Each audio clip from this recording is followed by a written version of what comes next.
to buzz? Are you ready to buzz?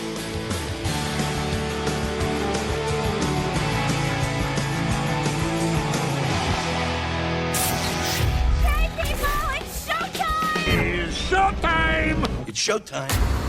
Live from one edge of New England to the other, this is Greg in the Morning Buzz.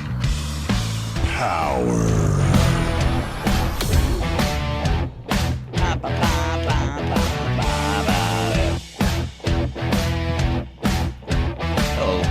I like this. Little shuffle going. Yeah. Me and the band put it together last night. Nice. Scott, yeah. We were working, I like that. We just do instrumentals, Hi, y'all. Hi, y'all. Welcome to the Morning Buzz. My name's Greg. Hi, Greg. Hi.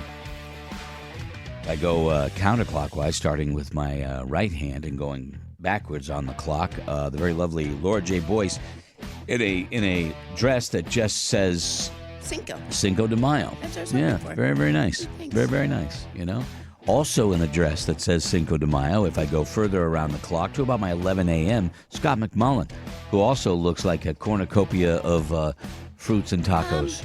Black shorts, black collared shirt, Yeah, black socks. yeah, pretty much. Camouflage sneakers. Yep. Okay. I mixed it up today. He's got no feet. He added some color. Yeah, Yep. there you go. There you go. That's big for Scotty. Yep. And at my 9 o'clock, about, I'd say 4 feet, maybe 4 feet from me to my left, Hello. is Kelly Brown, ladies and gentlemen. The latest addition to Instagram. You shocked us all yesterday. I don't know what the numbers are at, but you did a good job yesterday. I'll have to check my Yeah. Instagram this morning. Kayla's working in the other studio. She is here. But yeah, she's doing something right now. So yeah, welcome to Tuesday. It's a big day. Big day. Of course, it's Cinco de Mayo. Yes, we are going to be at Margarita's Mexican Restaurant in Portsmouth later today, 3 o'clock to 5. Come by after work. Hang out, Get out of work early. Yeah. Maybe even leave work early is good, too. It's going to be a really warm day. Yes. The wind was whipping pretty much Yes, it yesterday. was. It's going. There are wind advisories for today also. So it will be windy, but it'll be warm. Okay, I'll take it. Did some work in the yard yesterday on the pool and stuff like that. That was good. So we got that going on for us. It also happens to be a legal Tuesday, which means Buzz legal advisor, Attorney Ryan Russman, will be in to answer your legal questions. You got a legal question? He's going to be here. You just email your question into any one of us on the show, and you can get some free legal advice. Where do you get that? Okay. Free legal. Nobody's advice. getting charged for a phone call. Nope. You got a question? Maybe you want to know if you have a case. Maybe you want to know how you should handle a certain situation. That's what the counselor will be here for. It was interesting yesterday, Kelly and Laura. I'm telling you because Scotty doesn't care. Listening to the fallout, the Monday morning and Monday afternoon fallout from the Celtics loss.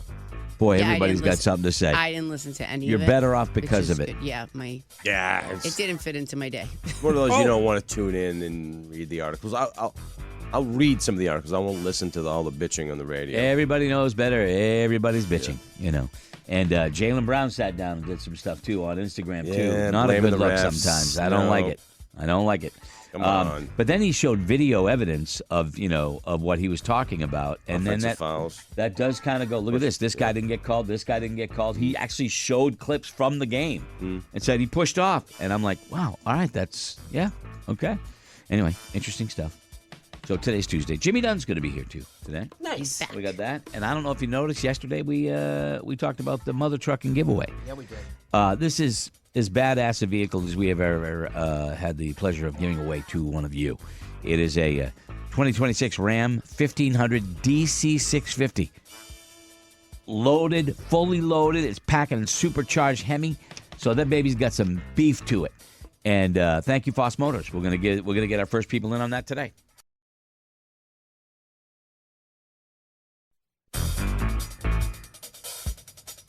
The Buzz is worldwide on iHeartRadio. Download the app for free at morningbuzz.com. Now, welcome back to Greg in the Morning Buzz.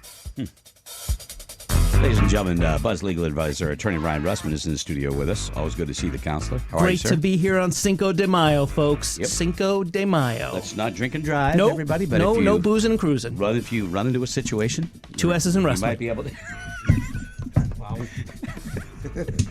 Two S's in Russman. Yeah, absolutely. I want to sponsor like cruisers. Like this cruiser is sponsored by the law. They just, they're mean not this police too keen, cruiser? They're not too keen on that. But Yeah. you can do like Yeah. the highway. I do. It's sponsored by a highway. Are you sponsoring highway? No, I have, but that's not a bad idea. Yeah.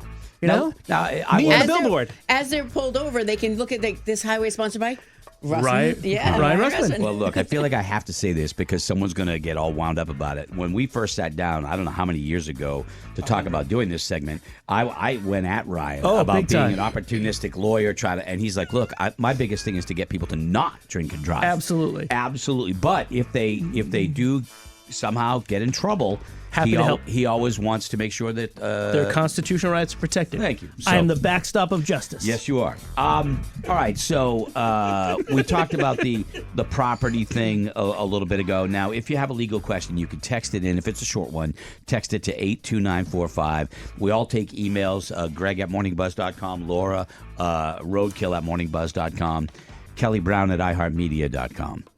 Right, I got. Yeah, he's always an got the morning aberration. buzz problem. Right? Whatever. He's always The something. lots of love. Always got something. So here's one that I just got. Okay. What is a nursing home's legal requirement to release a deceased resident's belongings? My mother's belongings were released to my brother, even though I am the executor of her will. Yeah, they shouldn't have released it to him. They should have gone to the executor because she's the one that has the authority at that point to take possession of those belongings. And it's surprising to me that they didn't do that in that way. There might have been some outside agreement that we're not aware of, but quite frankly, the best practice is to ensure that the property gets to the executor so that it can be distributed in accordance with any estate documents that have been crafted upon their path for their passing. Here's a text that says, I know you guys have talked about it before, but please refresh my memory. Should I get stopped where they think I was drinking and driving, do I or do I not take the breathalyzer test? So here is the interesting question, and this has been actually the subject of actual new laws that are going to be coming into effect in 2026. When you get your driver's license, you sign a document called the implied consent law, basically saying by accepting this driver's license, you're impliedly giving consent to a blood, breath, urine, or physical test. If a police officer has a reasonable basis to believe that you're impaired, and they may, because the threshold's very low, if you don't supply them with such testing, the DMV will suspend your driver's license 30 days after the date of your stop because you have this temporary driving permit unless there's other suspensions in effect. What happens is it's a 6-month license suspension currently. As of January 1st, 2027, it's going to be a 9-month license suspension. And if you refuse said testing, it's going to run, it does currently, in fact, it will continue to run consecutive to any judicial loss. So what that means is that while you may be denying the state evidence that they may be able to use in a trial to prove your impairment, there will be potentially a civil penalty imposed through the DMV. And a lot of people don't realize this. They're not aware of the implied consent law. And I actually have to describe to people that there are 3 co-equal branches of government, and we break it down that way. But I will tell all of you that there's been a real push these days, here specifically in New Hampshire, to increase the penalties.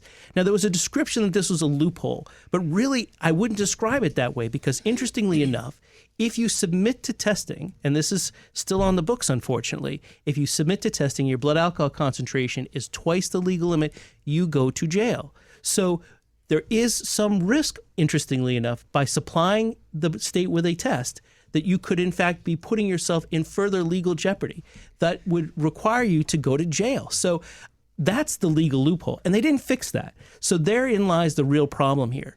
If you want people to participate in these testing, you have to give them some basis for which they're not going to get themselves in further trouble for doing so. And right now, that's how the law is. I think it's a real travesty, unfortunately, because it's been described that people are refusing the test, and that's somehow a loophole. That is not the loophole. You're losing your license for You're 9 losing months, your no matter license. what, or 6 months. And interesting enough, New Hampshire has one of the highest refusal rates in the country. And because there's been this common advice that you shouldn't take the test, but it's more nuanced than that. So to give you a blanket answer would be inappropriate because there's consequences to that action. And it's interesting because if, let's say it's me, and let's say I had 2 beers, which for me would be more than I drink. You know what I mean? That's going to affect me differently. Absolutely. And I don't think I'm drunk, and yet somehow I take a breathalyzer, say, yeah, I'll do it, and then I just barely cross the legal limit. So here's the interesting thing. You mentioned the word drunk, and that's something that we often kind of consider in terms of drunk driving. That's the message, right? But here in New Hampshire, it's impairment Impaired. to any degree. Yeah. To any degree. So the threshold isn't that you're falling down, but the threshold is, are you impaired to any degree? And a lot of people don't realize that. So that covers weed too, right? I mean, what's that? Well, see, Colorado is, I think, way advanced in terms of their legislation on this subject. New Hampshire doesn't necessarily have a threshold for the volume of nanograms per deciliter of what's the active THCs that's in your blood. What happens is it can show up in your blood system 30 days after the time of you taking it. But there are active cannabinoids, that is, active metabolites of that marijuana that may remain in your system and may show symptoms of impairment through field sobriety testing, which is actually, I wouldn't say through field sobriety testing, but drug recognition evaluations.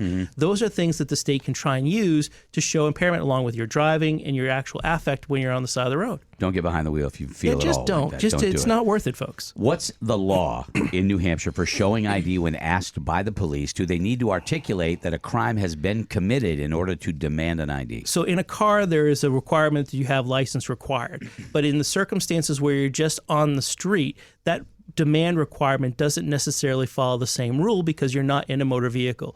If they don't have a basis for which they're asking you for identification, then the question becomes, do you even need to provide it? And so that simply walking up to you without any basis saying, I want to see your papers, that's not the country we live in. Thank God. Yeah, but I mean, also, like if they ask, if you're making a thing of it, aren't you kind of setting yourself up for maybe more problems? Well, I mean, the human nature, you're always going to draw some suspicion if you appear to be defensive about these things. So there's this balance between trying to ensure that you're trying to de-escalate a situation, perhaps, while at the same time maintaining and exercising your constitutional rights. Okay.